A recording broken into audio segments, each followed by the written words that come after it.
Thanks for the intro, Jason. Hey, Twitch, we're back for the second session of our Stars That Number campaign. We started stream. I know we took a bit of a little bit of a break. We skipped 1 week, but we're back and we're finding out what our next mission is and how we're gonna, I don't know, cruise around space and blast some foes. So, Jimmy, take us into the game. Sweet. Yeah, so we just did a little update amongst ourselves, so let's just jump into it. Yeah, last session the party spent some time on the home system of Astioch on 2 different planets, where the corporation Outer Tech Unlimited is based. You guys started finishing up some business on the sort of desert world of Raghad. Getting paid for your last work, such that you could collect on it, and collecting some intel from a psychic agent of Outer Tech. You also were given access to a repair facility, and sort of your docking fees basically waived to be able to get repairs from Outer Tech itself on their home planet of Thucydides. So let's go down what I think are the most important bullet points. One is Atlas. The info you got from Agent 143. What did you ask her and what did you get? I remember. Yeah, I asked her if there was any good academies for a dare, and she gave me three options. Yeah, if you scroll above session 11 on the Google Doc, it's actually 5 different options. Oh, 5 different options. Excuse me. And these are the 5, her 5 known where a psychic up-and-comer can be trained for different purposes, probably. But this where the centers of learning are, if you will. And do you want to go down those a little bit? Yeah, sure. We got the Outer Tech R&D division, which we know is a bad news bears. Yeah, she did not have good things to say about that. Yeah, she was that's the program she came through. Yeah, she's like, you don't want to go there. We have the Xenotype Concord. So we haven't heard much about them though, right? Like the only thing you know about them, or the main storyline you know about them, is distant from you. Is they're one of the 2 factions battling for the planet Jordan. For Jerum. Which is 3-6 is the coordinates. 3-6. Yeah, and they're based, I think, in 5-8 or 5-7. I think they control 5-7, but their 5-8 is their homeworld, if I remember correctly. But they're in that area, and they're a rising power of the sector. Yeah, and then the Tulancedonian Seminary? Yes, right? you visited that planet. That's Posados, where the Madrasa Federation has sort of tight controls. But you heard that's a psionics academy in the old model of the mandate. But it's been preserved, but they're also unclear about how you'd gain entry there, if you will. Yeah. Wasn't that Planet Douchebag? Yeah, yes, they absolutely hated Planet Racist. Yeah. Which I don't think is the best place for me to be like, here, have my kid. Raise my child. Yeah, raise my child. And then House Galatea, which is the vampire house from what we know. Space Vampire House, which is what I'm tempted to go with, even though it's probably not a good idea. Or we could find a Wandering Adepts, which is the hardest and most likely that will, or at least most likely that Atlas is going to try and look for. Because he doesn't want a dare to be attached to any faction without fully understanding them. We've already made him a scion. Let's also make him a vampire. I mean, that's a possibility. The only one that he'd probably be interested in is House Galatea, just because he's also Princess Galatea. So there you go. So we'll see if word has ever spread about whether a Lepidomo had taken title princess and how they feel about that. Who knows? 2, my second note that I want to ask about is Rosebud is awake. Yes. How did that go down? Well, it was kind of part of our payment from Outertech. They agreed to give us access to a hangar and some repairs at cost, so we can get our shit together finally. And we met up with a crew. I guess they assembled them for us, because I just remember Max trying to make conversation, and they were just kind of being real dismissive. Like, okay, where's the job? Let's do it. Let's fucking. I got nowhere with those assholes. Yeah, they Fuckers. wanted nothing to do with even talking to They Harlow. were were making just kinda- bonuses on doing your work, so. Yeah. So yeah, I offered don't. them bonus cigarettes and bonus whiskey shots, but nobody was biting. Those are the best keep kind of it bonuses. a tight shipyard down in Thoris. I guess so. So Rosebud's awake. I don't know if we've had much interaction with her yet, him or her. I think I want to know more about her based on how you want to interact with it. So like, I haven't thought much about it yet. So just be aware that bonus points for interacting with Rosebud in terms of learning more about capabilities and whatnot. Atlas, I just want to remind you, I don't know if that we can say, there's more to say about it, but that you sent out or want to send out a request to the Sourceless, perhaps to help with the dare?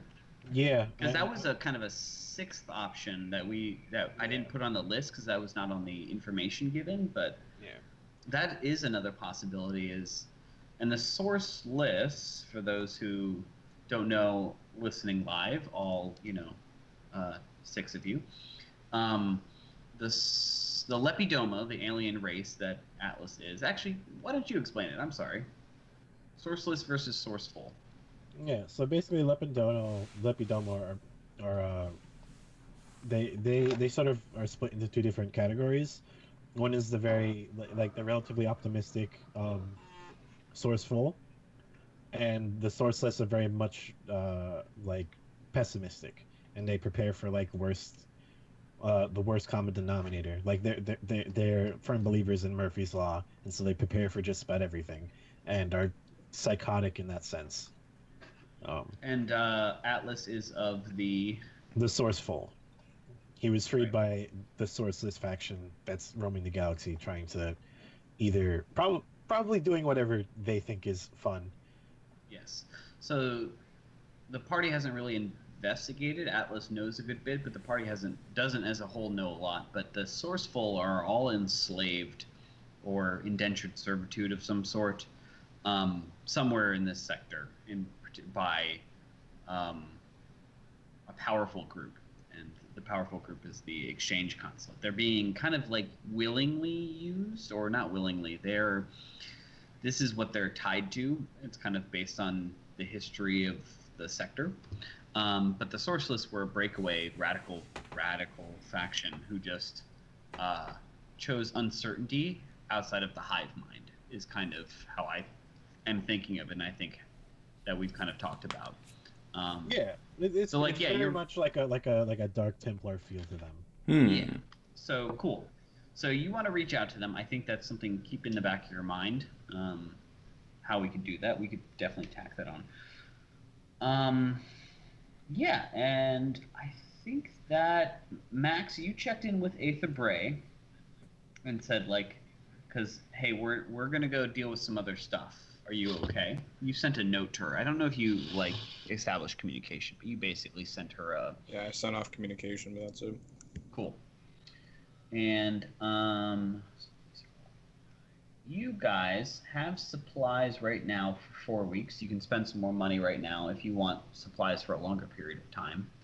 We'll retcon it because, what's her face? Carmela Soto did, at the end of the session, make a successful roll to jump to the Ithacus system because you're taking a job that's been kind of pending for a while with Briggs University. And it was, they needed capable transport of important cargo was how it was built to you. So, Neat. I think that's a good place to get Just as started a there. quick question before we jump into anything, Jimmy. Because we have the AI fixed and the advanced lab fixed, can I take off those 2 short-term goals as complete, and can we Yes. collect that XP? So I was just about to talk about those goals. So level 4 is 12 points of XP, and I've kind of, based on what I think the difficulty is, taken what is the XP point cost from the rules and said that's what you need to attain to achieve the next level, and then assigned point costs to the different tasks, goals that you guys wanted. For example, Maximus has a what I consider to be a lofty goal, is to conquer a people and to use a base to bring order, to exert a will over the sector. And I assign that, just in terms of establishing a stronghold, as 10 XP. That's a monumental task, both being able to assemble the resources, to have the military or political might to do that, is something that's totally something you can accomplish. And if you do, I see that as a big task. And it's 12 XP to a level? Well, to level 4. The cost goes up. Your capability to do like bigger missions will go up too. So like, so become proficient with the alien bug gun, learn more about it, and think about breeding them. That's 4 XP, because there's, some things how to accomplish that. One is that it can do it. You know that you need like a pheromone treatment that probably isn't known anymore. So that's like investigating and doing some research and probably doing some exploring of ruins or something like that, or ancient archives or whatever. But that is 4 XP is smaller over like establishing a moon base. Oh yeah, no, for sure. Yeah, so that's kind of giving you the range. Varlo, yes, I established because it was already on your task and you had the means to do it. 1 XP each for fixing the AI and fixing the advanced lab, both of which have been fixed. So that would take your total from 1, the 1 being, I forget what I saw that it was. Learn it was from Agent before. Yeah, it was an Atlas goal, which was learn how to help Adair, which you got that information last session. So the party's current XP marker now goes to 3 out of 12 max. You can mark off or you can erase those short-term goals. You still have research the pre-tech we discovered, which I didn't assign a value to. Mm-hmm. It'll probably, I think you can do it in-house. And it'll be identify pertinent heuristics and effects, and that'll be 2 XP. Okay? Neat. Let's just give you an idea about how I'm using these goals. Others, Atlas, a long-term goal of yours was find a planet for your people to free them. And I gave you a low-level identify a candidate planet, and that's only 2 experience, but that's a big step in terms of being able to start executing plans. What do you need to do to make that happen? You want to rear the child as a scion. This is kind of the continuation of the Adair plotline. 2 experience, you have the different avenues you can take. So you keep him alive and you get him to one of those or any avenue where he can start beginning his training, or even figure out how to train him yourself, is 2 experience, because you have the pathway there, and it's just something you need to take into account. And selfie, I put under yours, you put the sort of like broad long-term goal of like being stay employed, keep the Vanderhorn Incorporated company, make it work. And right now, the make it work job is the Briggs University job. That's your next source of employment. So it's under yours, but all of these in a way are all party goals. You know what I'm saying? So, and the Briggs University job in completion is 5. Yeah, I think completing the goals or completing a current mission lines up with that, but also like in between missions, I think Selfie just wants to make sure that we stay employable after a mission or whatever. We don't burn bridges. You identify definitely either identify for me out loud as we do a session or afterwards. Write down the smaller tasks that you think are accomplishing do things to accomplish towards that goal, and I will give you XP for that. So if you do something in session, I can say, hey, that was good. That's making sure that Vanderhorn Incorporated is still employable. Put an XP point down, but just think about it that way. Yeah, we'll do. So yeah, we're gonna retcon a little moment. In current time, Carmela Soto has called everybody to the bridge as the ship gets out of Spike Space, and she looks worn from long hours at the panel, bags under her eyes, and she says, "Hey, yo, I'm gonna go catch some Z's, but we're here. We're here. I don't know what we're up against." And we're gonna the party looks at each other. There's a moment, and we flash back right before she's piloting the ship towards the perimeter regions of the Astioch region, where you just left. And you've sent off this sort of notification, like, Vanderhorn Incorporated will fulfill the Briggs University contract as listed, whatever. And pretty soon, maybe within a couple hours of when you guys jump, you get a recorded video message sent to you. And it is a man comes up on the screen. He looks like he could be anywhere from 40 to 70. It's really unclear about his age.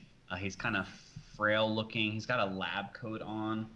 He could be a very bad 40 or like a 70. He's a lab A really coat. good 70. Or a really good 70 in terms of being like, hey, he looks spry and lifelike. That's nice. Definitely, he has wispy, balding hair. It's pretty stringent, but where he does have hair is white and it's long and just sticking out. Some of it sort of plastered back. He has a pair of, on this video monitor, he's a pair of, welding goggles on his eyes. And I said he has a lab coat on and sort of a stubble on his cheeks. And he says, yes. Excellent to hear from you. Vanderhorn Incorporated. Pleasure that you're taking this important contract to fulfill continue the excellent research venture that is the pride and sole purpose of Briggs University. I am Dr. Ignatius Lloyd, and I look forward to meeting with you and assessing your ability to transport this valuable cargo. Forgive me for sounding a bit caught off guard, but this is not a contract that we've been able to fulfill easily. Most have avoided it. We reside in the Oneus system. That's 5,3. Our current chief research center is in the Oneus system. It is a bit of a rough place, not easy to traverse. And those who have taken the contracts, at least in the past, have tended to not make it. Understandable. It is space travel, not for me, but there's regions of the space that are treacherous, prone to malfeasance of some sort. He sort of scrubs his hair. But you clearly seem capable. You said yes, and your rewards will be immense. We look forward to seeing you here at Briggs University. I like this guy. The video goes off, so this is sort of acknowledging receipt. And so you guys... I'm gonna buy him a beer. Sounds like you could use it. You guys jump to Carmela, you jump back to the present. You're entering the system, and I think, what do you do? Like, you were given a rudder to make the travel manageable, but you were not given sort of updated specs of the system. And you run, I think, Varlo runs some quick scans, and you see the system arrayed before you is I guess interesting in some respects if you're into that. There's two notable planets. One is called labeled Ithacus, and you can see that it's labeled as inhabitable or habitated in your sort of memory banks, but you don't know anything about it immediately. And you also see there's a planet Usmene. Ugh, rough. Usmene. That looks like it is a planet of sizable proportions, but it's inert. It's a bit closer to the sun. It's tidally locked, so that one side is always facing the sun. So it's kind of like burned to a crisp on one side, and then sort of froze on the other. You sense in your sort of initial scan readout that there's a massive asteroid field, and outside of that, there's a large gas giant. It's like a deep blue bordering a purple color. That clearly is why there's this sort of debris field around this star. Your sense in the initial reading of this asteroid field is that it is cluttered. It is the site of where comets, other planets have probably had collisions in the ancient history past when the star was formed, and it's just this massive debris field, not just of asteroids, but clouds of particles that are going to mess with your sensors. It's a rough patch to get through to get inside of it towards Ithacus, the planet itself. And the sort of beacon you have on your sensors shows that Briggs University, at least where they're hailing or telling you to go, is a moon that borders the planet Ithacus itself. And you see like a notification that there's a research station there that you're headed towards. What do you guys want to do? Well,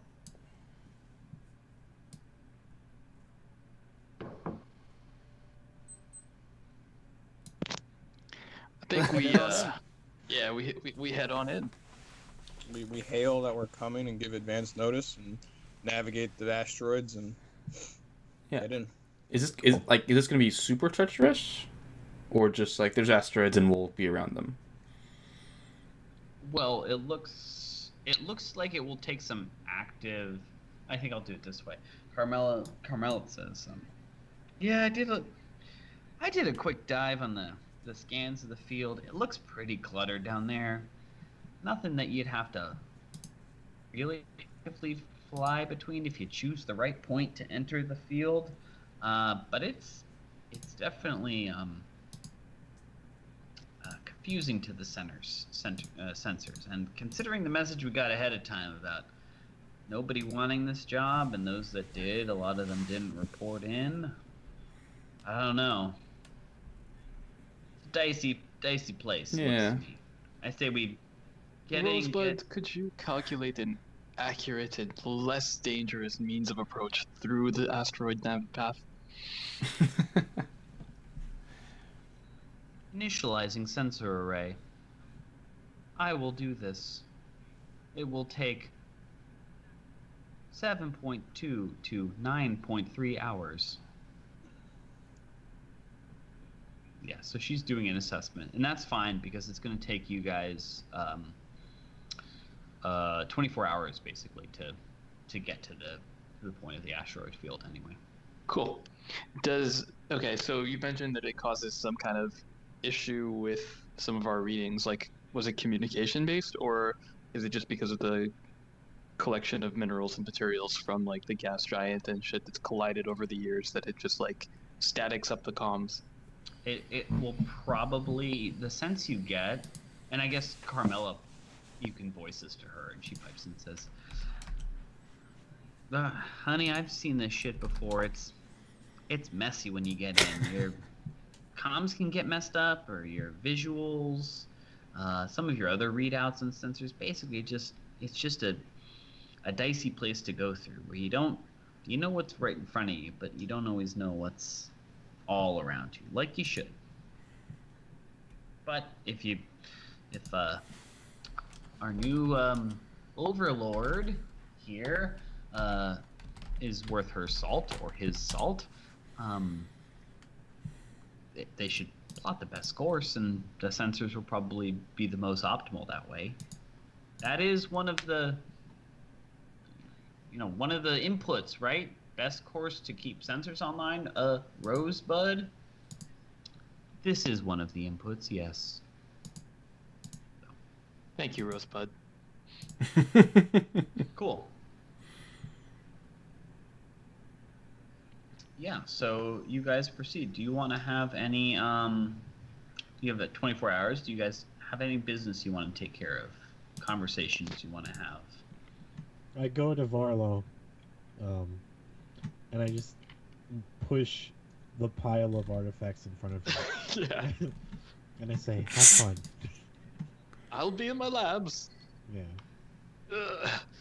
Why, this is heavy. Oh. Yeah. Yeah, you have... I can do this a little...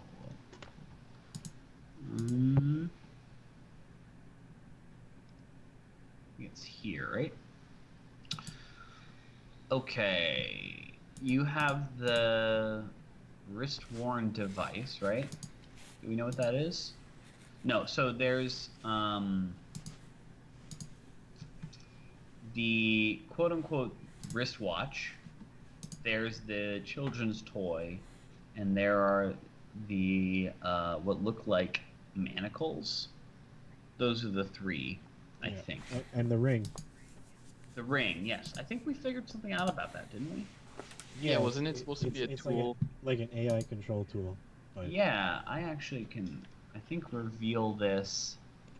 I think it'll take a little bit of research to fill in the gaps. I don't remember. I don't remember what I said about it, but here, it's in the narrative on it. I need a... It allowed people to control nanites. Right, exactly. So you got the basic core fact, and there's more information you can gain, so it's part of your research. In fact, you have all of them to do a little bit more study on them to learn more about them, except maybe the gun, which I don't think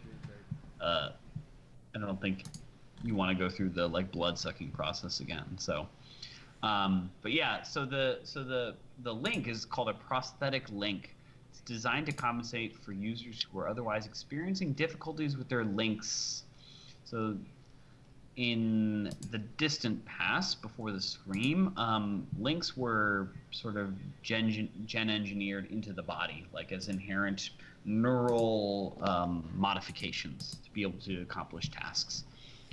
For those who were having trouble or weren't supposed to do them, this was kind of like the safety key, or the tool for the layman to have. The lower level. It's a worn artifact, and it interfaces with the wearer's neural patterns to merge them into the data link provided by the surrounding dust. The dust being the nanite cloud dust that you saw present when you fought the thing, the caretaker. While it also makes them exceedingly vulnerable to hostile security dust, the benefits of a functioning link can be substantial. While in a non-hostile dusted area, dusted meaning where there's nanite clouds and production matrix present, a user can automatically learn the operation of any mandate artifact without requiring a tech saving throw. We don't do tech saving throws anymore, but that without needing any sort of mental effects save or anything like that, and can communicate with other linked entity within the same dusted area. Communication is full spectrum. It's basically it's like a remote control, a neurological remote control for nanite technology. One that is apparently is this sort of B version of what would have been preferred back before the screen within the mandate empire. Does that make sense? Yeah. Cool. So that's and you're going to learn more about this as you study it. Yes, Ooh. I love it. Put it in. Put it in that roll 20. Yep, I will. So yeah. So we that gotta go get us some of this dust. So you know about this now, and handouts. We're gonna go in, but yeah. So you go in. What do you want to do when you go do some research, investigation, etc.?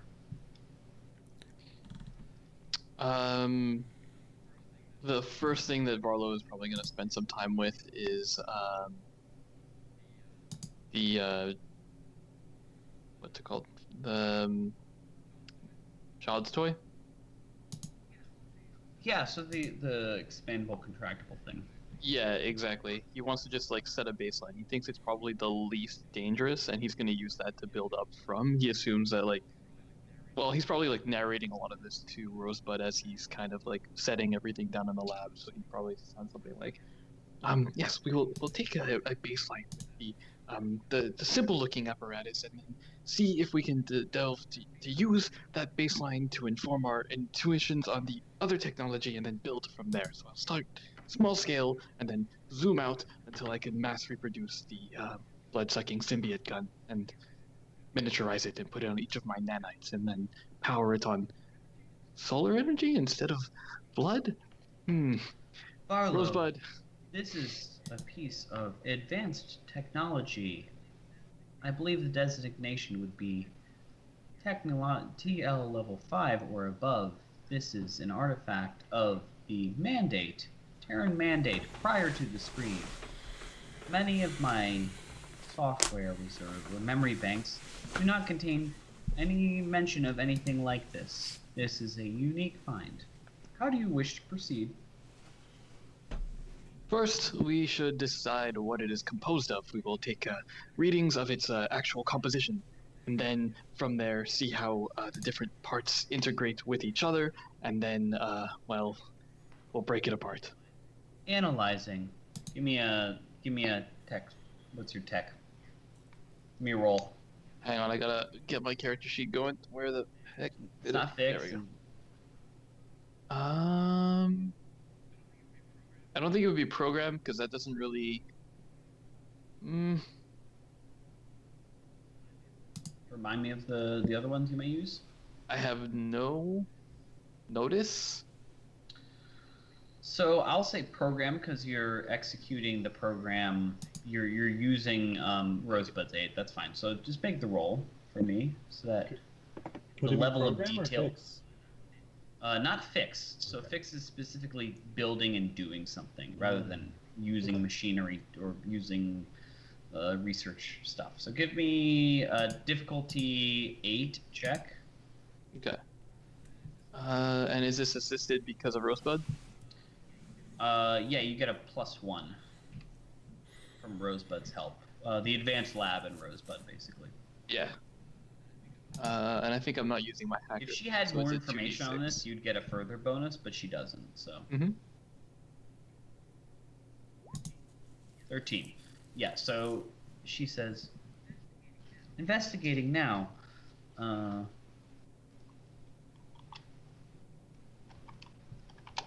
Results in 1 hour. So Nice. yeah, she gets to work looking at the materials. There's a scent on your like lab that's now functioning. It's pretty. There's like a whole holding cell, what looks like clear glass, but is some sort of refined composite that is extremely advanced. Like something could happen in there, and it's very unlikely to break out. And there's a series of sensors that Rosebud is investigating. She says, investigation protocol proceeding. Next input. Seems like she can multitask. Cool. So I'll have her do a base material and like component analysis of basically all of the artifacts that she can handle at the same time. Cool. So do you want to put the unknown ones in, or do you want to put any? Do you have any of the other ones that you want to put in?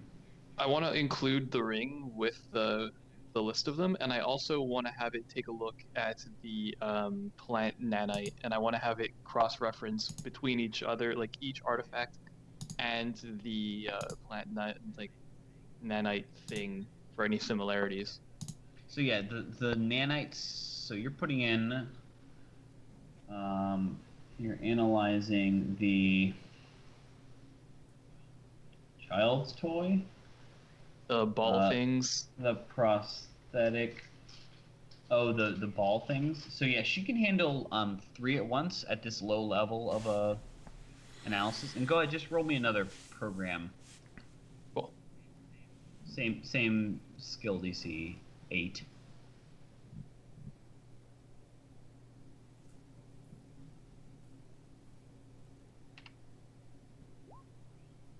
Cool. So yeah, you've totally threaded her to identify the sort of important things. So you're looking just materially. You know a bit more about the link. So she can look at the toy, the link, and either the pair of balls or the wristwatch. Wristwatch then, because we already got a bit of an explanation about what the balls do. Yeah. So you've got them in, and she says that it will take, for all of it, will take about an hour. Sick. Anything else you guys want to do? No. Yeah. I think what we need... I'm gonna fudge this a little bit.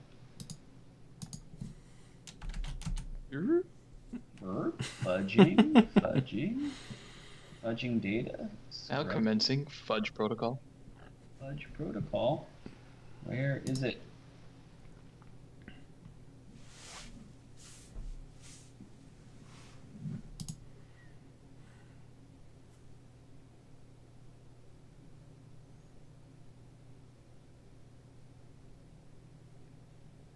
Jimmy, would now be a good time for a break because I really gotta pee. Yeah, it would be, actually, because I hope I didn't delete these notes. There it is. Okay, no, before we take a break, real quick. So it was a total of, what is it, 6 days to get here? Yep. Mm-hmm. There's some effects to Adair still on your ship that would have occurred over those days. I'm going to roll 2 of them. And backtrack a little bit, since we sort of said you jump ahead and we didn't do the in-travel stuff. But things are happening to Adair as you guys go along. So let's just roll that. So that's fine, and repeat, that's also fine. So Adair actually, through the trip, seemed okay. He was a little bit infirm, but actually gets back up and is excited to do some basic combat preparation with you, Max, while you guys were in Spike Space. If you remember, was it Max or was it with Selfie? I think both of you started to get involved, and he showed more interest in making himself a better spacer, if you will. That was Selfie. I wanted to turn him into a soldier. Yeah, but he definitely brought a gun or I'm was teaching him how to practicing. shoot. I'm definitely teaching him how to shoot. So, quick montage. You definitely teach him about cleaning and preparing a weapon over those 6 days. You do some of the basic stuff about safety, and that's kind of what you get to. Selfie, what do you do while you were in Spike Space with Adair? You don't want to underplay or underbill him. I guess just basic spacer stuff, stuff that I learned when I was a kid growing up on spaceships. So I don't know. Are there... Yeah, he has no basic right. knowledge, right? He was born on a planet that. Right. So I take him I don't know if we have not like navigation computer, but it's like I can like bring up like a holographic image of like solar systems and stuff we're passing by. Tell them how spaceships explain spike space travel. You give them an Sure, astronomy yeah. lesson. Yeah. Totally. Love it. And then one more time. Ooh, yeah. So about the time you guys are like arrived in system,